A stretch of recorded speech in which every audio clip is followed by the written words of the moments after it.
Hello, Oilers fans. Austin here with the pregame report for the Edmonton Oilers and the Winnipeg Jets. The game goes at 6 p.m. local time Mountain tonight here in Alberta. And in order to watch the game, you either need to pay for Sportsnet Plus. Do not do that. The quality is not even remotely worth it. Or you can watch on TSN 3 in the Winnipeg Jets region. Or you can sail the high seas. Wink, wink, if you know what I'm saying. And in today's pregame report, I can't quite go over the projected lineup because as of this recording, it's 10:56 a.m. There has been no lines posted. Every team seems to post their lines. The Oilers have yet to post theirs. However, we do know which players likely will not be playing tonight. I will talk about it. And there's a little bit of housekeeping to take care of as well. Bit of news story. Just before I went to record today, the Oilers announced that they signed Vasily Podkolzin to a 3-year contract extension. So in today's video, we're going to talk about Vasily Podkolzin first and what his extension means for his time in Edmonton and why I think it is a great value for the team and the player. And then, of course, we're going to do the pregame report for the Oilers and Jets. We'll have our players to watch. We'll have our score prediction. And we'll just go from there. So if you enjoy the video, hit that like button. If you really like it, make sure to subscribe to the channel as we are well on our way to 10,000 subscribers later this season. Sometime this spring, I would imagine. But hey, maybe something crazy can happen and we can hit it by Christmas.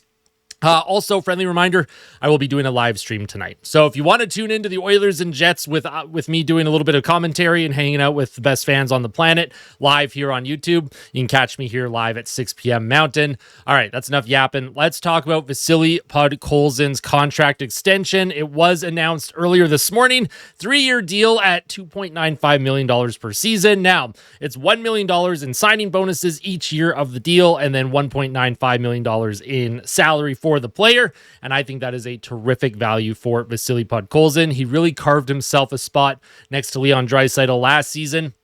And most importantly, Leon Draisaitl loves playing with this player, right? The Edmonton Oilers last season, they made a huge mistake letting Dylan Holloway walk. Now, I'm not saying Podkolzin has the same offensive flair that a Holloway has.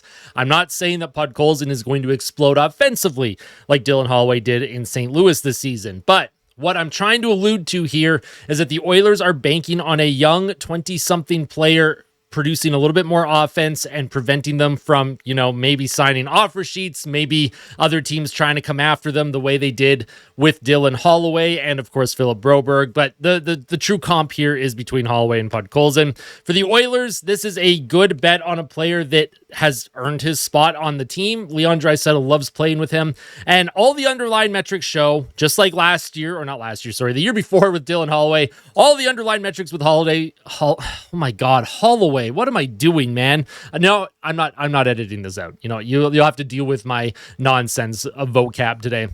All the underlying metrics for Dylan Holloway showed that he was on the brink of breaking out offensively. And I do think that this is still true for Vasily Podkolzin. I think Vasily Podkolzin's underlying metrics are showing that he is due to break out at least 15 goals. I'm going on the high end. I think he can hit 20 goals next to Leon Draisaitl this season. Podkolzin, he finds himself in those high danger areas a lot. But the most important part of Podkolzin's game is his physicality. He led the team in hits last season, and his ability to work the wall, get the puck free, and allow space for players like Leon Draisaitl to do their thing on the ice. I think Podkolzin this season, he's going to keep getting to those dirty areas, but if he starts shooting that puck a little bit more, we've seen his shot. It is a good shot. He just doesn't utilize it enough. His shot volume is nowhere near high enough. If he starts shooting the puck more, that puck is going to start going in the net more, and I think this is a fantastic deal for Edmonton. Bob Stauffer tweeted out, led Oilers in hits last season with 211, middle six forward who continues to work at his game and should add more offense in the future. Could not agree more with the Bob father here. The Edmonton Oilers did a great job signing Podkolzin. There are some people who may be a little bit upset at the term or the dollar figure, almost $3 million per season. I think it is a value contract or will be a value contract moving forward. I think Podkolzin, this is a player that you don't let walk for nothing, that you don't let another team swoop in and sign to an offer sheet. You get them locked down right now as soon as possible, and you bank on the future. The Oilers need these younger players in their lineup moving forward because of who they lost in the offseason and how this team is going to move forward in the potential McDavid era, because McDavid still has not signed his extension yet. I think it's good to put your bets on a player like Podkolzin. So let me know all of your thoughts on the Podkolzin signing down below. Now let's get into the actual pregame report for the Oilers and Jets. Now, Daniel Nugent-Bowman, he put out a couple tweets this morning because I don't have the current lineup yet. Top line at Oilers practice today with those going to Winnipeg for tonight's game not on the ice. So what he's saying is McDavid, Draisaitl, Frederic, they were on the ice today, meaning they will not play in Winnipeg tonight. I do think it is interesting that McDavid and Draisaitl are being loaded up in preseason, and we will likely see them tomorrow against Seattle. And then Trent Frederic being played next to them. Maybe they think Frederic can bring a similar style game that Zach Hyman brings. We know Hyman is going to be out of this lineup for at least a month when the season starts, until at least November, I should say. So for Trent Frederic, massive opportunity knocks for him. And McDavid and Draisaitl being loaded up. Of course, you would like to see them on their own lines just to spread out the scoring and all that good stuff. But you know what? There's still a lot of hockey to be played, a lot of preseason.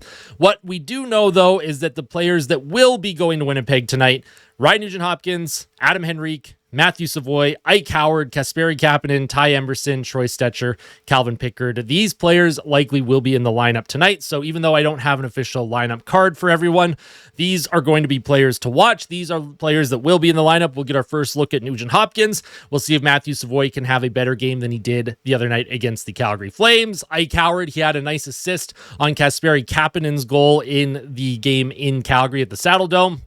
Kapanen, of course, he scored. Stetcher, Pickard. We'll see if Calvin Pickard can kind of follow up Sam Johnson and Nathaniel Day's goaltending performance from the other night. I know Matt Tompkins got the start in Edmonton against Calgary. Didn't have the best game in net. So again, there's opportunity knocking here if Calvin Pickard wants to make sure that he keeps that backup role on the team in terms of his positioning in the crease. He's potentially going to play tonight, but we'll have to see. Don't actually know what the lineup is. Once we truly know what the lineup is, I will post a link to it in the description, or sorry, not the description, the comment section. I will have it pinned. That way you can come in later today when you watch the video and you can be like, oh yeah, I'm going to click on the lineup and see who's actually in the lineup here. So with that out of the way, let's get into the keys to the game, score prediction, players to watch, that sort of thing. Keys to the game for Edmonton, it's the exact same as it was against Calgary. Establish your system, let the kids loose, and it should say don't let Winnipeg bully you, but it says don't let Calgary bully you, because apparently I didn't change that. So don't let them bully you. And then, of course, for the Jets, everything on net. The Oilers goaltending situation can be a little bit shaky, even in preseason. Literally throw every single puck on net if you have to, and then get under the Oilers' skin. If a player like Connor Clattenburg is in the lineup, we know that Clattenburg will drop the gloves. We do know that he likes to do that. But for Connor Clattenburg, does he have a little bit of restraint in his game? Can he go a few shifts if he's challenged and the Oilers are winning? Can he just not fight? You know, like, is there an ability for him to just pull back and be like, you know what? I'm looking at the scoreboard. I'm looking at my team's play right now. I don't want to harm, the bench. I don't want to harm the on-ice production right now. I'm not going to fight. So for the Jets, though, try and get under the Oilers' skin. I know for Winnipeg, I think we're going to see Jonathan Toews in a Jets uniform tonight. That's going to be very interesting to see, by the way. I almost forgot that Jonathan Toews was making his NHL comeback with Winnipeg. So very interesting player there. Players to watch for Edmonton, Savoy and Howard. Those are the two big ones. Those are the two that are really fighting to make this team, whether it's in a top 6 role or a top 9 role. Opportunity knocks for both of them, especially with Zach Hyman out of the lineup for almost a month at minimum to start the season. And my score prediction for tonight is going to be 5-4 overtime win for your Edmonton Oilers with a fight. You know, it's preseason. We like to see the fights in preseason, right? You know what I'm saying? So that is pretty much it. I know most of this video is talking about Podkolzin's contract extension. I did want to have a more in-depth pregame, I should say, going over specific lines and more players to watch.